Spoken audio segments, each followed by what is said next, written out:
Duval County teachers are preparing to welcome students back to class on Monday. Really is right around the corner. To talk about what we are seeing ahead of the new school year, Terry Brady, the president of the Duval Teachers Union, joins us. Good morning to you, Terry. Good morning. How are you today? Oh, doing well, doing well. And I know that there's a lot of parents and students and teachers watching this show. There's always questions, right? But now, especially going into the 2022 school year, there's so many questions because there's so many topics. Number one, teacher shortages, a huge topic across the country. Want to ask you this, Terry, what does the situation look like here in Duval County, and what's being done to make sure that there are enough teachers at schools?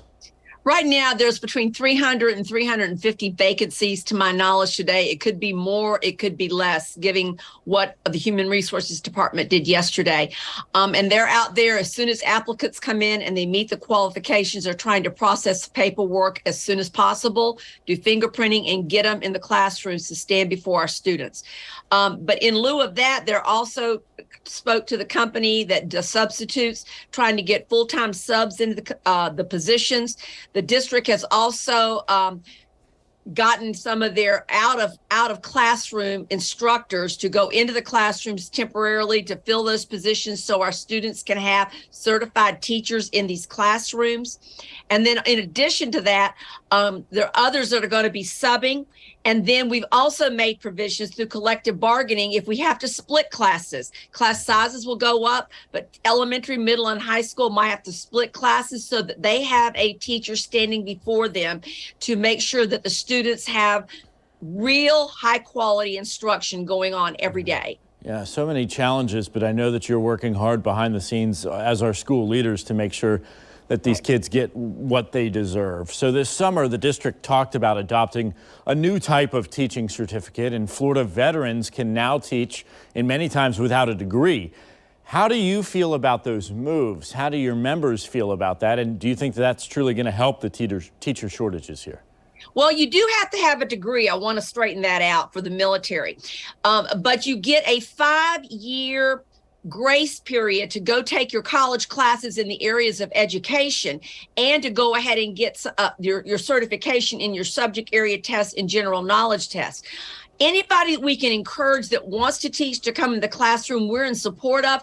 But right now, currently, everybody else only has a 3-year temporary certificate. And I think the legislature needs to be consistent with the teacher shortage. If they're going to give 5-year temporary certificate to military, let's go ahead and give it to everyone. To my knowledge, we have not been able to hire any of those exciting military veterans to come into our classrooms yet because they're waiting on a rule-making authority from the Department of Education. But anything we can do to encourage people to come and teach, we would like to do that and partner with them. Yeah, certainly uncharted territory. Let's talk about those contract negotiations. Where do we stand with those?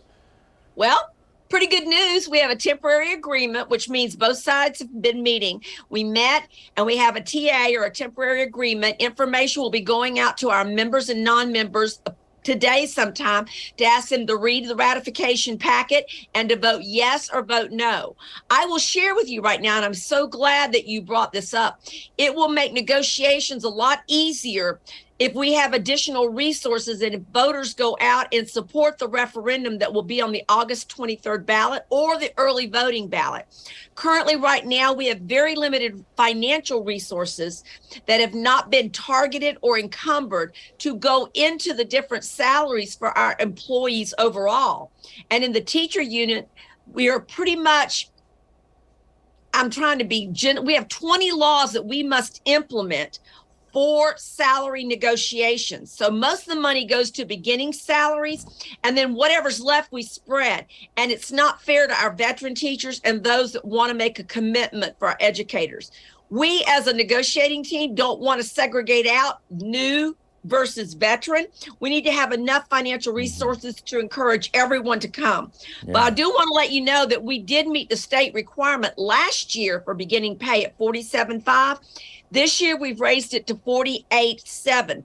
So that's a very good starting point. It's higher than what the state wanted us to reach. So we're excited about that, and we hopefully will have a ratification in the next 10 days by our members. Yeah, certainly. They've got to get these living wages, and that's how you're going to attract people. You got to pay them, especially with all the inflation and the cost increases. Finally, I want to ask you this quickly. The COVID-19 protocols that we've seen over the past couple of years are not going to be in place this year, so things really getting a little bit more back to normal. How do the teachers feel about this? Obviously, there's differing levels of how people feel about the pandemic.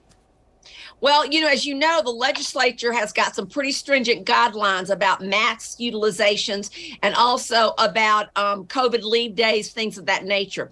But we've already seen an uptick already with COVID, with people who have got it and who could not report back to pre-planning, or those that have been around individuals who need to leave on their own time or after school and go get tested if somebody has come up with COVID with one of their partners or grade level, members. So we are in constant negotiations and discussions with our district to see what we can do to alleviate these losing of leave days for our employees if they get COVID and they think they contracted at school, either from students or from fellow workers.